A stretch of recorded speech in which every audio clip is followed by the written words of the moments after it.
시 15분입니다. KBS. KBS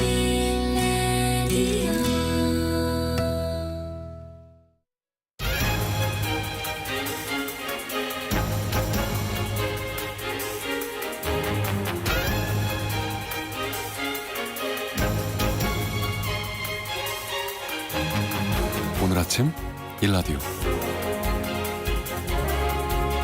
안녕하십니까. 오늘 아침 일라디오 아나운서 오승원입니다. 세계 기상기구에서요, 올 여름에는 전 세계를 강타했던 엘니뇨가 사그라들고 라니냐가 시작될 것이라는 전망을 내놨습니다. 엘니뇨는 해수면 온도가 평년보다 따뜻해지는 현상이고요, 라니냐는 반대로 낮아지는 상태를 말하는데요. 이런 흐름 자체는 이상기후가 아닌 자연적 현상이라고 합니다. 기후위기가 가속화되면서 발생 주기와 강수, 기온의 유형이 달라지고 있는 만큼 더 철저한 재난 대비가 요구되는 것 같습니다. 이번 주부터는 본격적인 폭염 소식이 전해질 모양입니다. 기상청 발표에 따르면요, 오늘과 내일 경상권에서는 일 최고 기온이 33도 이상 나타나는 올해 첫 폭염이 나타날 것으로 전망되고 있는데요. 국내 한 폭염연구센터에서도 인工지능을 활용한 올여름 폭염 전망을 내놔서 눈길을 끕니다. 그 결과 7월과 8월에 33도를 웃도는 폭염이 평년 수준 10일인데요. 이거보다 더 많은 최대 16일 정도 나타나고요. 6월에도 장마 전에 폭염이 이어진다고 하는데요. 질병관리청에 따르면 벌써 온열질환 사망자도 발생했다고 하는데, 오늘 하루도 물 많이 드시고 텃밭 활동, 야외 활동 주의하시면서 폭염 대비 철저히 하시기 바랍니다. 6월 10일 월요일 오늘 아침 일라디오 출발합니다.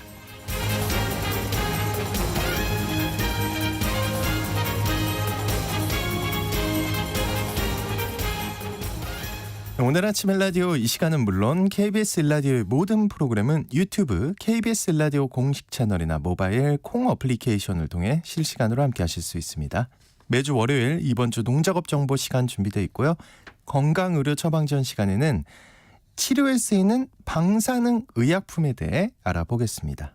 이어서 또 하나의 세상 IT 시간에는요, 요즘 논란이 되고 있는 사이버 불링, 사이버 레카의 실태와 기술적 대응 방안에 대해 알아보겠습니다.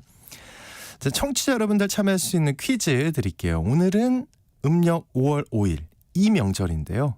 과거에는 설날이나 추석과 함께 주요 명절이었다고 합니다. 이 명절은 본격적으로 더워지는 날씨에 풍년과 건강을 기원하면서 창포물에 머리를 감고 그네 뛰기, 씨름 같은 민속놀이를 즐기는 등 전국적으로 많은 행사가 열리고 있는데요. 1년 중에서 가장 양기가 왕성한 날이라 하는 이 명절은 무엇일까요? 자, 추첨을 통해서 농촌진흥청에서 제공하는 웰빙 혼합 잡곡 세트를 한 분께, 향긋한 커피를 드실 수 있는 모바일 커피 쿠폰을 4분께 드리겠습니다. 방송에 참여하실 분들은요, 단문 50원, 장문 100원이 드는 유료 문자 샵 9730으로 보내주시기 바랍니다. 유익한 정보와 살아있는 이야기가 있습니다. KBS 오늘 아침 일라디오.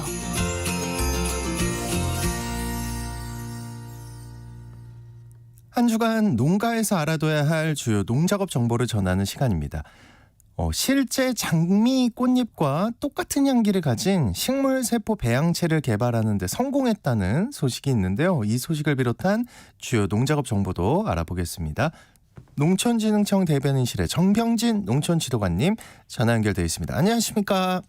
네, 안녕하세요. 네, 향이 우수한 우리 장미의 부가가치를 높일 수 있는 식물세포 배양체 생산 기술을 세계 최초로 개발했다는데 어떤 기술인가요? 네, 식물의 줄기세포로 불리는 식물세포 배양체는 식물에 상처가 났을 때 상처 부위에 생겨나는 조직입니다. 생리활성 물질을 고농도로 함유하고 있어서 식물을 화장품 소재 등으로 활용할 때 세포 배양체를 이용하게 되면 재배 과정에서 환경영향을 최소화할 수 있고요. 좋은 성분을 대량으로 균일하게 증식할 수 있는 아주 유용한 기술입니다. 이걸로 화장품 원료 생산을 할 수 있는 기술인가 봐요? 네, 맞습니다. 우리나라 화장품 시장은 원료의 80% 이상을 수입에 의존하고 있어서 경쟁력 강화를 위해서는 원료의 국산화 확대가 시급한 상황입니다.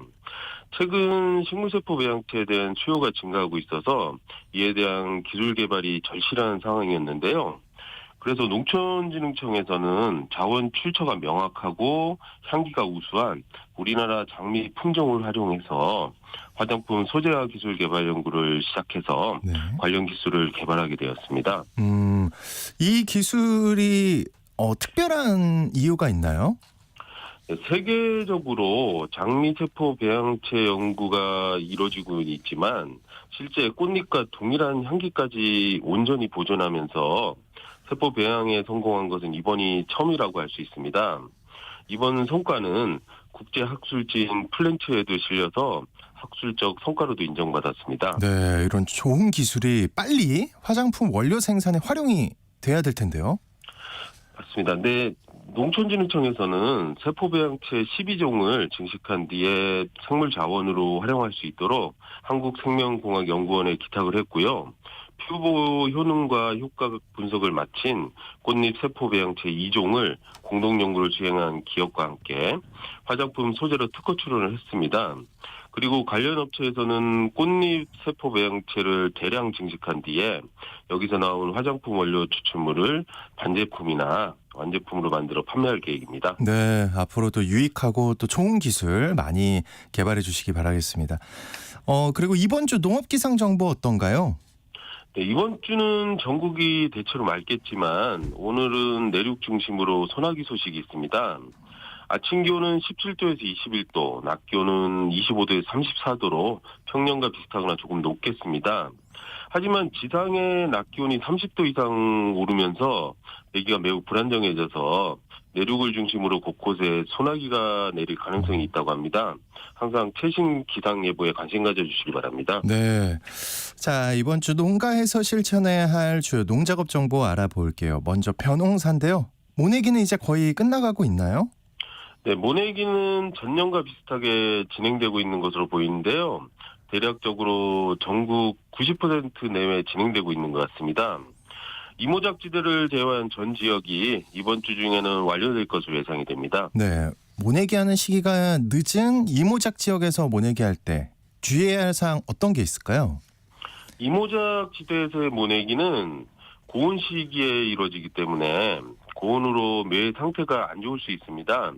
특히 주간에 통풍 관리를 잘해서 고온 피해 받지 않도록 관리해 주셔야겠습니다. 그리고 이모작 기계 이양 재배 시에는 이양 시기가 늦어져서 영양 생장 기간이 짧아지기 때문에 포기수 확보가 어렵습니다. 따라서 포기수를 잘 조절해서 단위 면적당 적정 주수와 영하수가 확보되도록 해주셔야겠습니다. 네, 이모작할 때 충분한 포기수 확보가 될 수 있도록 주의해야겠습니다. 이제 논에서 재배하는 콩도 파종할 시기가 된 것 같은데요. 파종 작업할 때 주의할 사항 어떤 게 있나요? 네, 논에서 콩을 재배할 때는 파종과 수확 기계에 맞춰서 일항 또는 두둑 재배를 하시면 되는데요. 되겠습니다. 그리고 콩은 습해에 약하기 때문에 물 빠짐 관리에 특히 신경 써 주셔야 하는데요. 반드시 도랑 배수구, 앙거 배수 등 배수 시설을 설치해 주셔야겠습니다. 또한 파종 후에는 3일 이내 제초제를 처리를 해서 김매는 노력을 줄여줘야 하는데요. 모래 함량이 매우 높거나 높은 땅이거나 토양 수분이 너무 많은 경우에는 약해가 발생할 수 있습니다. 제초제 살포에 각별히 주의가 필요하겠습니다. 네. 그리고 아까 말씀드렸지만 날이 점점 더워져 가고 있는데요. 여름철 고온 시기에 그 시설에서 재배하는 채소 재배 농가 특별히 신경 써야 할 일이 있을 것 같아요. 네, 여름철 시설 채소 재배 농가에서는 고온으로 인해 장애를 받지 않도록 각별한 주의와 관리가 필요하겠습니다. 우선 하우스 안의 온도가 30도씨 이상 올라가지 않도록 환기 관리를 잘 해주셔야 하겠고요. 그리고 병해충 예방을 위해 시설 내 환경 관리도 잘 해주셔야 합니다. 병해충이 발견이 되면 적용약제 방제를 하되 농약 안전 사용 기준을 잘 지켜서 안전 농산물을 생산해 주시고요. 기습 폭우 등에 대비해서 배수로 관리도 잘 해주셔야겠습니다. 최근 대기가 불안정한 경우가 많은데요. 이럴 때 갑작스럽게 우박 피해를 입을 수 있다는데 그럴 경우 과수원에서는 어떻게 대처하는 게 필요할까요? 네, 갑작스럽게 우박 피해를 받았을 경우에는 피해를 최소화하기에 빨리 잘 제철을 해주셔야 하는데요. 먼저 사과의 경우 우박 피해를 받으면 이후 수세 안정 등을 고려를 해서 적당히 과실을 남겨두고 살균제를 살포해서 상처 부위에 2차 감염이 일어나지 않도록 관리를 해주셔야겠습니다. 그리고 배는 피해 정도에 따라서 착가수를 조절해 관리해 주시면 되는데요. 새순이 부러진 가지는 수세 회복과 화 형성을 위해서 피해 부위 바로 아랫부분을 절단을 해서 새순을 발생시켜 주셔야겠습니다. 네. 근데 이런 피해가 없으면 좋겠습니다. 이번 주 농작업 정보 잘 들었습니다. 농촌진흥청 대변인실의 정병진 농촌지도관님과 함께했습니다. 오늘 말씀 고맙습니다. 네, 감사합니다.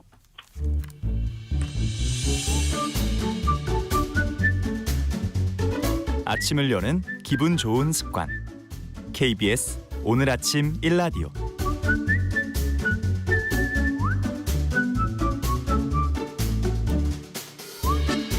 의료 서비스와 질병에 대한 다양한 이슈와 정보 살펴보겠습니다. 약이 되는 건강의료처 방전 시간. 오늘은 방사능으로 건강을 지킨다는 얘기 나눠보겠습니다. 박한슬 약사님 나와주셨습니다. 어서 오십시오. 안녕하십니까? 이게 말로 들어서는 좀 상상이 안 돼요. 방사능으로 건강을 지킨다. 이게 보통 방사능은 해로운 거 아닙니까? 네, 맞습니다. 우리가 방사능이라고 하면은 사실 굉장히 위험하고 몸에 해로운 거라고 생각하는데 이게 당연한 거죠. 사실 이제 뭐 아주 예전으로 돌아가면 뭐 핵무기로 피해를 입으신 분도 계신 거고 뭐 소련 시절에도 뭐 체르노빌 원전 같은 게 폭파돼서 좀 주변 지역이 오염됐다 이런 것도 하고 이것도 위험하게 여기는 게 당연한 겁니다. 그런데 이런 방사능 물질도 우리가 연구를 좀 하다 보니까 좀 안전하게 사용할 방법이 있더라는 거예요. 그래서 사실 뭐 번개나 벼락 같은 것도 사실은 굉장히 위험한 전기 현상이잖아요. 네. 그래서 예전에는 이게 막 엄청 신의 분노다 막 이렇게까지도 생각을 했던 건데 우리가 과학적으로 잘 통제를 하니까 지금같이 이제 전기로 바꿔서 사용할 수 있는 것처럼 그게 통제가 돼요? 네, 그 발전을 하는 거니까 이제 전기라는 걸 써서. 예. 네, 그래서 이제 이런 식으로 물론 또 그 전기도 사실 되게 위험할 수 있잖아요. 뭐 숟가락 이렇게 꽂고 이러면 안 되니까. 큰일 나죠. 네, 예. 그런 것처럼 이제 조심은 해야겠지만 통제된 조건 하에서 쓰는 거는 좀 안전하게 쓸 수 있다라는 것처럼 이제 실제로 우리가 방사능을 지금은 막 병원에서 방사능을 쓴다고 하면 그래? 싶은데 실제로 지금도 많이 쓰고 있거든요. 네, 그런 것도 한번 말씀을 드리면 좋을 것 같고 그리고 최근에는 이 방사능을 이용해서 암을 잡아내는 정말 새로운 의약품들이 개발이 되고 있거든요. 의약품이에요? 네, 아예 약입니다. 그래서 그것도 참 희한하죠. 예. 근데 이제 이게 마침 그때 막 많이 나올 때가 하필 작년에 이제 후쿠시마 원전 사태 때문에 좀 난리가 났던 때라서 이럴 때 소개하면 조금 부적절하지 않을까 하는 생각이 들어가지고 한 1년 정도 지났고 최근에 우리나라에서도 허가를 받았거든요.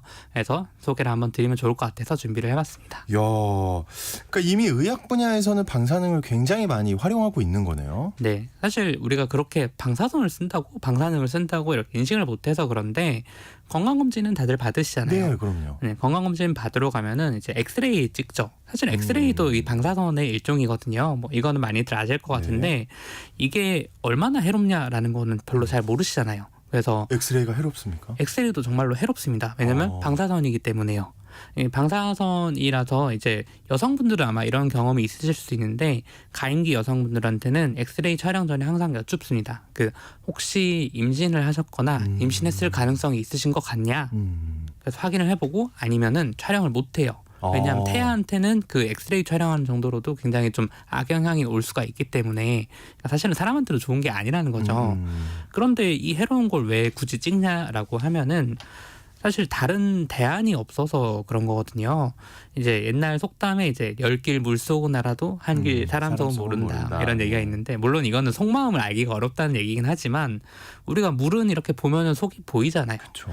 근데 내 속에 뭔가 예를 들어 엑스레이는 보통 이제 가슴께를 많이 찍으니까 뭔가 내 폐에 뭔가 뭐 결핵이라든지 어떤 문제가 있는지를 확인해 보려면 원래는 정말로 이제 절개를 해서 확인을 해야 됐습니다. 수술을 하든지. 근데 확인을 하려고 이렇게 큰 수술을 한다는 게 참 부담스러운 일이잖아요.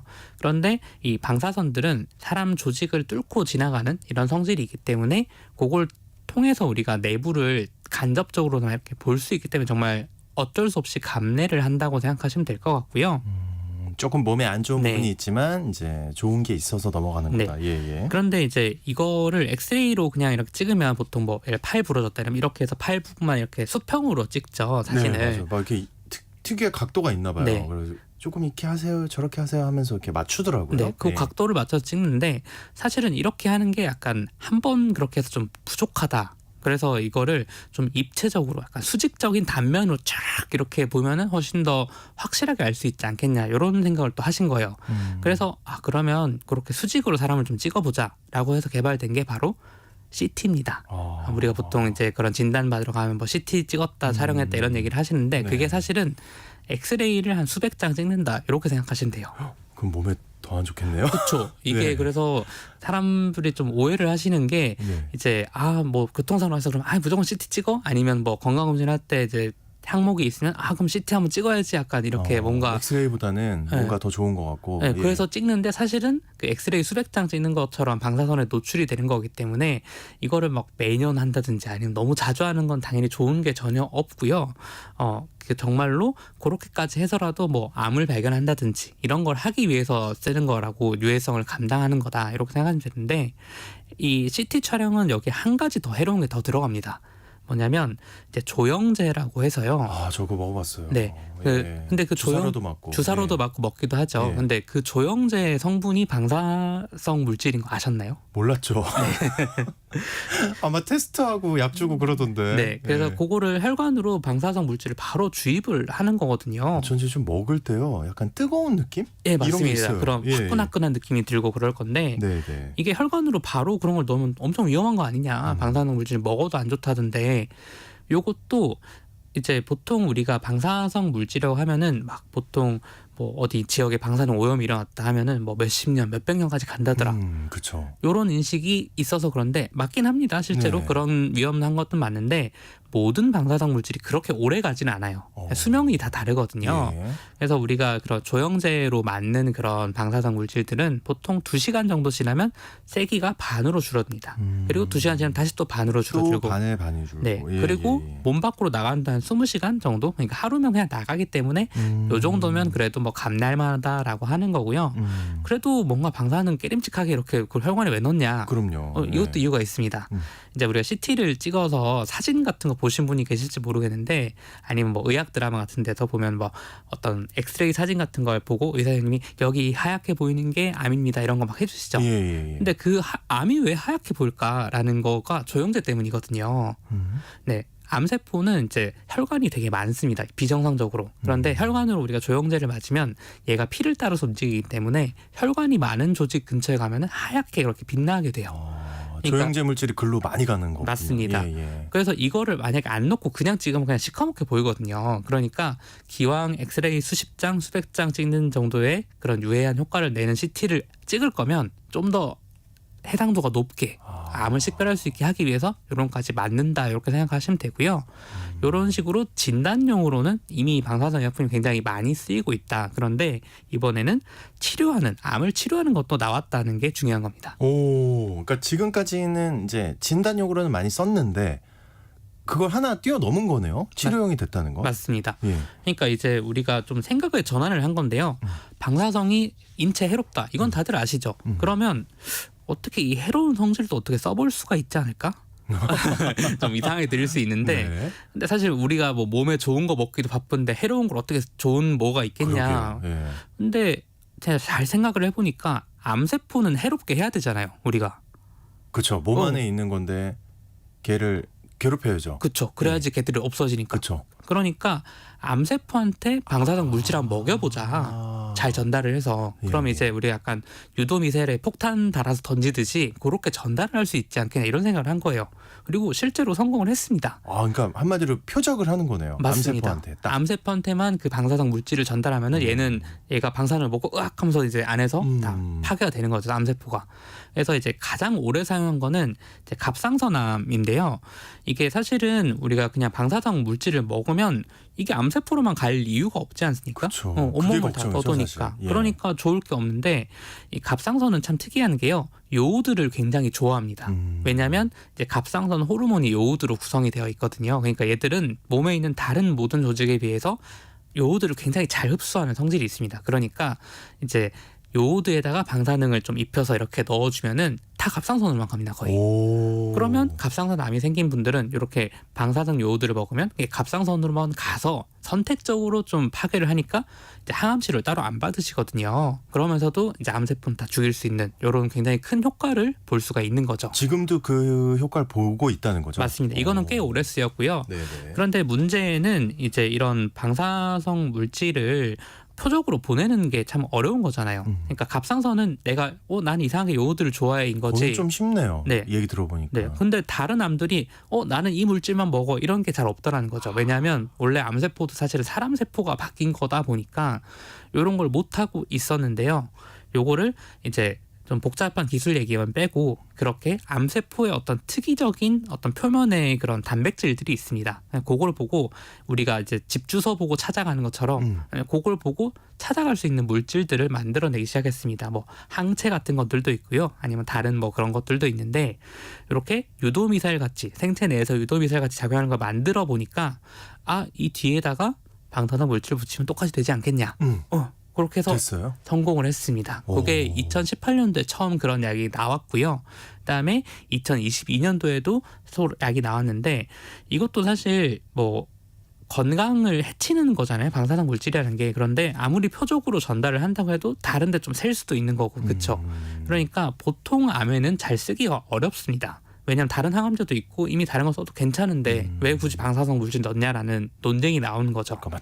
효과가 탁월하지 않고서야 굳이 항암제를 제끼고 방사선 그 치료제를 넣을 필요는 없다 이런 거죠. 그래서 이제 요 제일 최근에 허가받은 약은 이제 전립선암 중에서도 전신으로 퍼지는 약간 약에도 잘 반응하는 그런 것들이 있거든요. 네, 최악이네요. 얘기만 들으면. 다른 치료법이 없었는데 이제 이 약으로 치료를 했더니 정말로 생존 기간도 늘어나고 전신에 있는 그런 암세포도 잘 잡아내더라.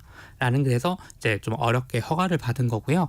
우리나라에서도 최근에 이제 허가를 받아서 이제 5월 말에 허가를 받았거든요. 저번 달이요? 네, 얼마 안 됐네요. 네, 정말 얼마 안 됐습니다. 그래서 이제 우리나라에서도 그런 전이성 전립선암 때문에 좀 다른 약이 없던 분들은 이런 것도 좀 시도해 볼 수 있지 않게 됐나 그렇게 생각하시면 좋을 것 같습니다. 너무 좋은 소식이네요. 예, 그 우리나라도 잠깐 말씀해 주셨지만 혹시 이런 거를 개발을 하고 있나요? 혹시? 네, 지금 이제 다국적 제약회사들도 지금 허가된 건 2개 정도라고 생각하시면 되는데 그거 말고도 좀 아예 항암제의 새로운 유형이다. 이거는 그냥 아예 항목을 새로 만들었다고 생각을 하고 이 분야에서 계속 좀 개발을 하고 있는 상태고요. 그래서 세계적으로 이런 걸 개발하는 뭐 바이오 벤처사를 엄청 비싸게 돈을 주고 인수를 한다든지 뭐 이런 경우도 많고 우리나라에서도 일부 이제 제약회사들과 이제 바이오 벤처들이 이런 것들을 개발을 하고 있는데 아마도 몇 년 안에는 이런 새로운 암 치료법으로 좀 자리를 잡지 않을까 하는 생각이 들고 제발 좀 암은 그 옆에서 보면 너무 고통스러워서 극복이 좀 됐으면 좋겠어요. 어떤 걸로든. 맞습니다.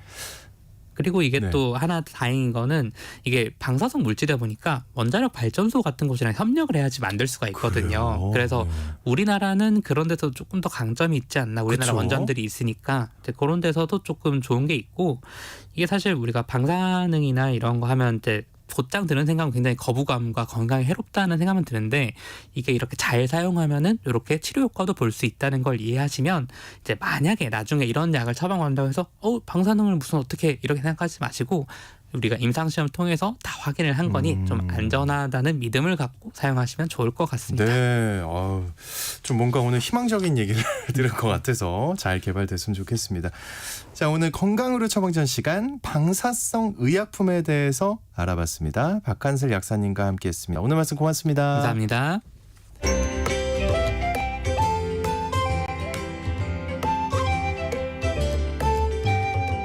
상쾌한 하루의 시작. KBS 오늘 아침 일라디오. 우리가 반드시 알아야 할 또 하나의 세상 IT 시간입니다. 디지털 세상을 살아가면서 누리는 많은 편의와 혜택, 긍정적인 현상 있지만요. 반대로 우려를 사거나 논란이 되는 문화와 현상들도 나타나고 있는데요.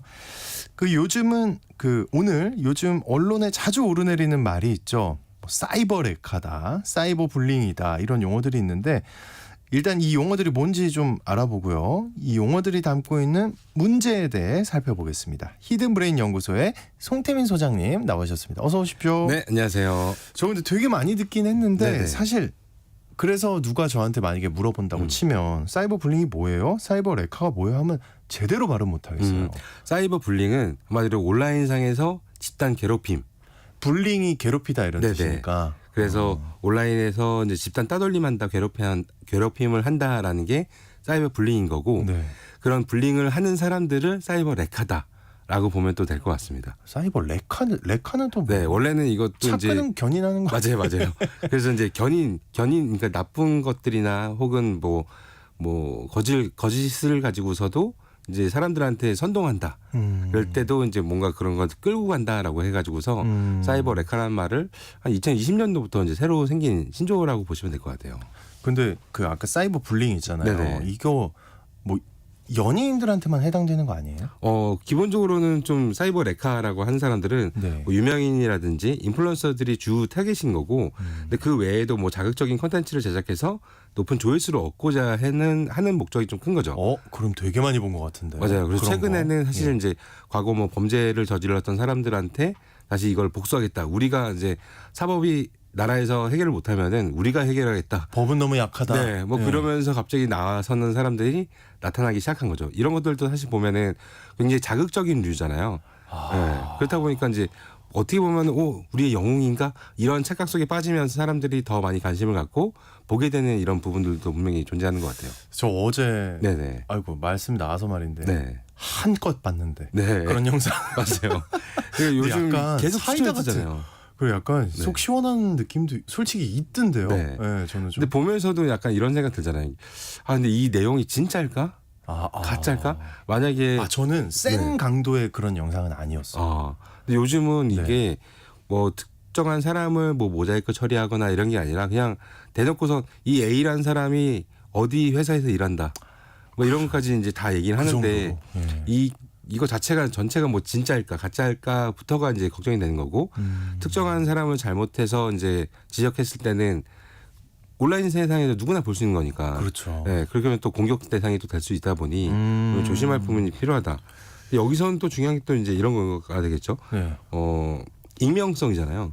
대부분 특히나 유튜브 같은 경우는 본인 인증을 하지 않고서도 댓글을 달 수도 있고 맞아요. 영상을 만들어서 올릴 수도 있거든요. 그렇다 보니까 이제 익명성이 숨어가지고서 누군가를 뭐 개인이라든지 뭐 얼굴 집단이라든지 다 가리던데요. 네, 대부분 가리죠. 근데 이런 것들도 이따가 뭐 기술적인 얘기도 하겠지만은 문제가 될 수 있는 것 같아요. 충분하게. 네. 야, 그러면 아까 지금 말씀하신 그 인터넷 환경, 네. 익명성, 뭐 이런 것 때문에 좀 더 쉽다 이런 거죠. 그죠. 사이버 불링이나 사이버 맞습니다. 레카가. 그래서 특히나 이제 뭐 익명 게시판이라든지 뭐 커뮤니티 사이트도 익명 게시판이 되게 많잖아요. 근데 여기서 이제 시작을 돼서 그다음에 뭐 유튜버라든지 혹은 뭐 다른 동영상 플랫폼 같은 데서도 꼭 자기 인증을 안 해도 되는 곳들이 존재하거든요. 예를 들어서 뭐 페이스북 같은 경우는 혹은 네이버 같은 경우는 거기도 안 해도 돼요? 아니 해야 되는 곳이죠. 거기는 해야 하고. 네, 이런 곳은 해야 되는 곳인데 뭐 예를 들어서 뭐 X 트위터죠. 트위터라든지 그다음에 뭐 유튜브라든지 뭐 틱톡이라든지 이런 데서는 이제 개인 인증이 꼭 필요 없기 때문에 틱톡도요? 네. 네, 그런 부분들이 존재하는 거죠. 네. 그 실시간 소통하는 인터넷 방송 플랫폼 되게 많잖아요. 네. 요즘 많이 보시고. 그게 이제 특히 사이버 불링에 취약하다고 하던데. 네, 그 맞아요. 이유가 뭐예요? 우선은 이제 실시간 방송을 하는 사람들 같은 경우는 시청자랑 이제 활발한 이제 상호작용을 하잖아요. 이제 네. 댓글 쓰고 읽어주고 이런 부분들이 많다 보니까 이 재미를 좀 더 높이겠다라는 생각 때문인지 모르겠지만은 상대방 한마디로 댓글을 남기는 사람들이 좀 더 강력한 걸 남기는 거죠. 그래서 좀 더 자극적이고 뭐 욕도 쓰기도 하고 이렇게 하다 보니까 또 방송하는 사람들은 그거에 따라서 반응을 더 재밌게 보이려고 또 하는 것도 있어요. 왜냐하면 어떻게 하는데요, 반응? 예를 들어서 막 뭐라 바보야라고 했어요. 예. 순화를 뭐 이제 해서 굉장히 강한 네, 네, 욕이겠죠. 네. 예. 네. 바보야라고 하면은 이걸 가지고서 울기도 하고 혹은 예. 오히려 좋아하기도 하는데 이거 자체가 한마디로 자극적인 이유는 사람들한테 돈을 보내게 하는 이런 또 욕구를 또 일어나게 해요. 아, 좀 안타깝게 네, 보여서. 안타깝게 보여서 하기도 하고 그래서 이제 이런 것들을 근데 한마디로 모든 자극류는 자극류는 돈이 됩니다. 그렇다 보니까 이게 스스로 방관하는 걸 수도 있고 혹은 이 나쁜 사용자들의 패턴이 이제 처음 방송하는 사람한테는 이제 독이 될 수도 있는 이런 부분이 존재하는 거죠. 처음 방송하는 사람한테는 어떻게 독이 되죠? 그냥 충격만 받아서? 그죠. 충격을 받는데 이게 저도 예전에 잠깐 해봐서 아는데 인터넷 소통 네. 방송이요? 예. 저는 이제 안 맞아서 하다 말았지만은 예를 들어서 사람들한테 이게 주된 실시간 방송의 이제 주된 목적은 사람들한테 한마디로 돈을 받고자 하는 부분이 있어요. 그래서 뭐 별풍선이라든지 슈퍼챗이라든지 이런 걸 받아야 되는데 가만히 그냥 얘기를 한다고 해서 그 사람들이 주지는 않겠죠. 그래서 뭔가 리액션이라든지 혹은 과한 행동을 해야지만 사람들이 돈을 주기 때문에 이거에 대해서 내가 더 뭐 까불거리던 혹은 아까 본 것처럼 불쌍해지던 이런 행위를 해야 되기 때문에 이게 전체적인 문화 자체가 좀 안 좋지 않을까라고 생각이 좀 들기도 합니다. 그리고 이제 사이버 불링 피해자 중에 네. 여성이나 소수자의 비율이 높다고 들었어요. 네. 그 이유가 뭐고 어떤 특성이 있는 겁니까? 이게? 일단은 뭐 현실 사회에서 있는 이런 차별이나 편견 자체가 온라인에서는 더 커지는 거죠. 더 커지고 극단적으로 이제 공격적인 형태로 표출되기 때문이다라고 이제 풀이가 되는데 특히나 이 여성 방송인 같은 경우는 자신의 컨텐츠나 이런 방송 활동보다는 이제 외모랑 뭐 신체 같은 거를 대상화시키고 뭐 성적으로 대상하는 이 모욕적인 댓글이 굉장히 많아요. 그래서 이제 이런 부분들 때문에 힘들어하기도 하지만은 애매한 거죠. 아까 얘기한 것처럼 사람들이 반응이 많이 보이면 볼수록 이런 돈이라든지 이런 부분하고도 직결이 되기 때문에 쉽게 얘기해서 뭐 안 하면 되는 거 아니야? 뭐 이렇게 얘기하는 거는 사실 어떻게 보면 무책임한 걸 수도 있어요. 네, 맞는 말일 수도 있는데 그렇다 보니까 근데 이게 사람들이 이용하는 이 전체적인 실시간 방송을 참여하는 사람들의 문화가 점점 약간 태폐적으로 변화하는 게 아닐까. 그래서 이제 뭐 여성이라든지 뭐 소수자라든지 혹은 요즘 장애인 분들도 많이 인터넷 방송을 하거든요. 그런 분들한테도 이제 공격이 막 일삼는 거 보면은 좀 안타깝다라는 생각이 좀 많이 들기도 합니다. 그렇군요. 그 사이버 레카들 또 얘기해야 되는데 사이버 레카들은 보통 유튜브에서 많이 활동하죠. 맞아요. 그렇죠. 그 어떤 방식으로 여론을 형성하고 있나요, 이 사람들? 기본적으로는 사람들이 가장 좋아할 만한 이런 자극적이고 선정적인 콘텐츠를 이제 만들어서 그걸 가지고서 영상을 만들어서 조회수를 이제 끝까지 쫙 땡기자라는 부분들이 제일 많을 것 같아요. 그래서 최근에도 한 뭐 사건을 다룬 유튜버 같은 경우도 저도 이제 지켜보다 놀랐었는데 뭐 일주일 만에 한 50만 정도의 구독자를 모으더라고요. 구독자를요? 네, 구독자가 50만 정도 되려면은 조회수가 아니고 쉽지 않거든요. 예. 근데 이거를 일주일 만에 모은다? 와. 영상 하나로요? 영상 뭐 몇 개 가지고서 한 10개 가지고서 그 정도 모았는데 일주일 사이에 그렇게 됐더라고요. 그래서 근데 이런 부분들이 좋은 내용은 아니었어요. 좋은 내용은 아닌데 사람들은 관심을 갖는다. 왜냐? 궁금하거든요. 그 사건의 이후에는 어땠을까? 이 사람들은 어떻게 지내고 있을까? 이런 부분들도 그런 거. 네. 근데 제가 보면서 사이버 레카 뭐 영상을 보면서 이런 생각을 했어요. 네. 야, 진짜 쉽겠다. 왜냐하면 얼굴 다 가리죠. 맞아요. 자기 본인은 안 드러나잖아요. 그리고 남을 욕할 땐 너무나 거침없잖아요. 어떻게 보면 좀 이런 표현이 맞을지 모르겠는데 되게 쉬워 보이는 거예요. 맞아요. 행위 자체가. 영상 만드는 것도 사실 쉽죠. 얼굴도 안 나와도 되니까 촬영도 별로 필요 없고 그냥 딱 카메라 하나 놓고 나 마스크로 다 가린 다음에 맞아요. 목소리까지 변조하면서 그러면서 완전 그 남의 치부나 이런 거는 그게 진짜인지 아닌지도 모르겠지만 네. 그다음에 뭐 카더라 같은 것도 마치 진짜처럼 맞아요. 막 만드는 경우도 굉장히 말을 많죠. 또 굉장히 잘하더라고요. 네, 맞아요. 야, 그 사이버 불링이나 뭐 이런 거 대응을 위해서 네. 그 독일에서 법을 만들었다는데 이게 어떤 법인가요? 네. 일단 설명드리면은 뭐 네. 좋겠네라는 생각이 들 수도 있어요. 이제 법이요? 국내에는 없어요. 네. 국내에는 없는 건데 우리는 독일에서 안 가진 법. 네네 2018년도부터 네트워크 강제법이란 것을 이제 시행을 했습니다. 독일에서. 네, 이거는 소셜 미디어 상에서 이제 불법적이고 뭐 유해한 컨텐츠가 있다라고 하면은 이런 것들을 전부 다 삭제를 시키는 건데요. 그냥 삭제가 아니라 불법 컨텐츠나 이런 접수된 것들은 24시간 이내에 삭제를 해야 된다. 그렇지 않으면은 최대 5천만 유로, 약 684억의 벌금을 내야 돼요. 그래서 네. 페이스북이라든지 유튜브라든지 트위터들 전부 다 포함되는 이런 부분이 좀 될 것 같습니다. 그래서 이거 같은 경우는 한마디로 이제 독일 정부에서는 뭐 근거 없는 허위 사실이라든지 뭐 극단적 정치적 선동, 반사회적 발언이라든지 아까 얘기했던 뭐 누군가를 고발한다든지 뭐 이런 내용에 대해서는 전부 다 해가지고서 이용자들의 피해를 최소화하겠다라는 취재로 이제 했었는데 처음에는 이제 뭐 자유의 침해다, 뭐 검열 논란이다, 막 해서 있었지만은 네. 지금은 자연스럽게 이제 다 시행이 잘 됐다고 해요. 그래요? 네, 근데 이게 모든 플랫폼에 대해서 그런 게 아니라 뭐 법에 적용을 받는 플랫폼은 200만 명 이상의 이용자를 보유한 대형 SNS. 그렇다 보니까 자연스럽게 작은 플랫폼에서는 여전히 사이버 불링이나 사이버 레카가 존재하는 거는 여전할 것 같습니다.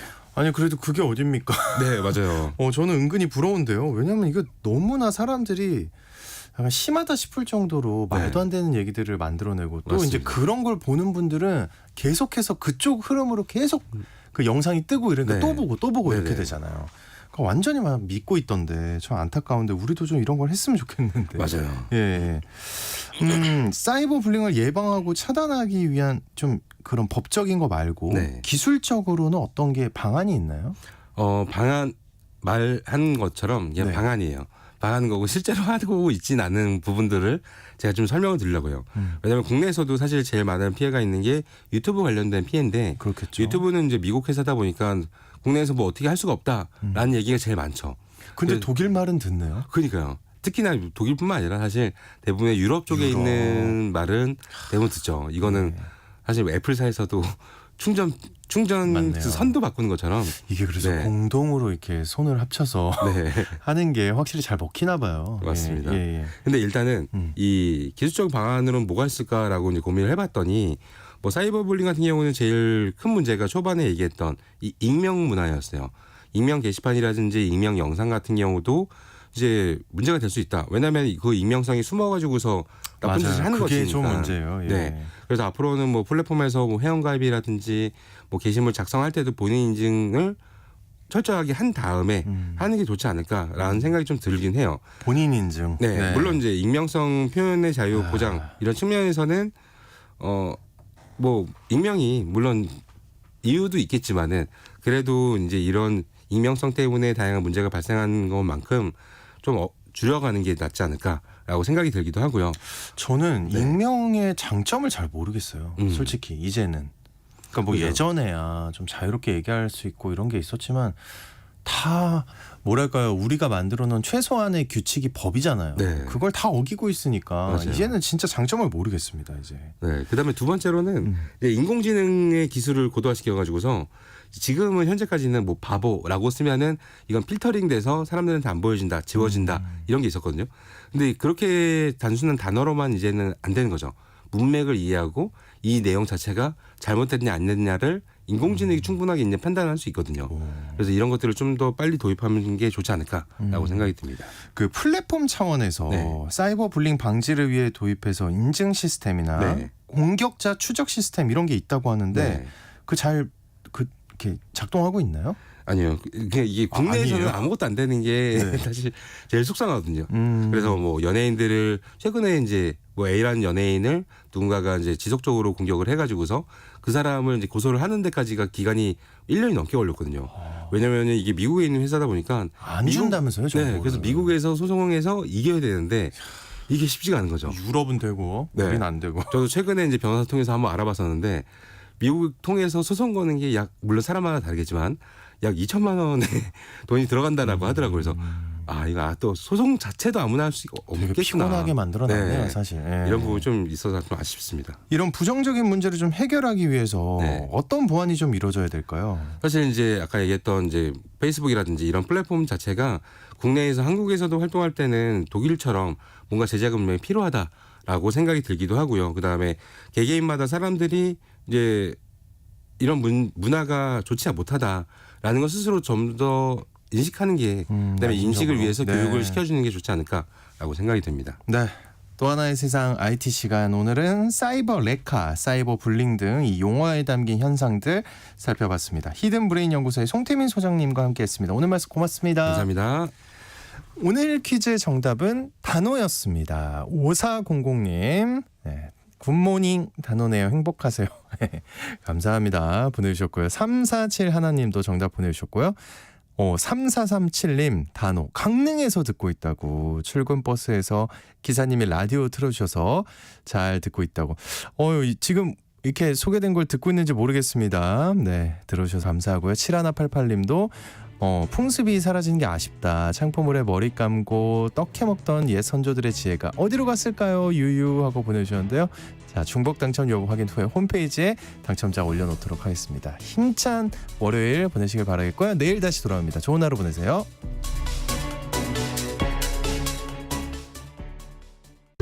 1년에 한 번 이상 농지를 경운하고 용배수로를 정비하여 농지의 기능 유지에 최선을 다하는 우리의 청년들. 영농이